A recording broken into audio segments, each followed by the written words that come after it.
Қазақ тілін мүлде білмейтін азаматтардың өзі 2,5 айда тілді тұрмыстық деңгейде меңгерген. Бұған қазақ тілі тілдарын оқу әдістемелік кешенінің негізін қалаушы мамандар төл тәжірибелері барысында көз жеткізді. 2 кезеңдік тәжірибеге Павлодар, Екібастұз, Атырау қалаларының тұрғындары мен елшілік қызметкерлері және Түркияның 500 азаматы қатысты. 30 тілде еркін сөйлейтін ресейлік лингвист Дмитрий Петровтың әдісі негізінде жасалған кешен оқу құралы, жұмыс дәптері және әдістемелік нұсқаудан тұрады. Айта кететін жайт, 1 айдан соң қазақ тілі тілдарын кешенінің мультимедиалық нұсқасы жарық көрмек. Кәсіби әртістердің қатысуымен түсірілген видео және аудио сабақтар, түрлі жағдаяттар, интерактивті жаттығулар кез келген азаматтың қазақ тілін терең меңгеруіне негіз болмақ. Жобаны қаржыландыруға Қазақстан Республикасы Мәдениет және Ақпарат министрлігі тарапынан 10,5 миллион теңге бөлінген. Оқу құралының мазмұнын 4 модуль құрайды.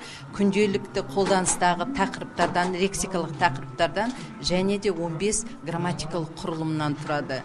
Содан кейін 15 сабақты өткеннен кейін жаңағы тренаж 20 практикалық сабақтан қатысады тыңдаушы. Яғни лексикалық тақырыптарды жаңа практикалық сабақтарда жаттығу арқылы өзінің білімін жетілдіреді.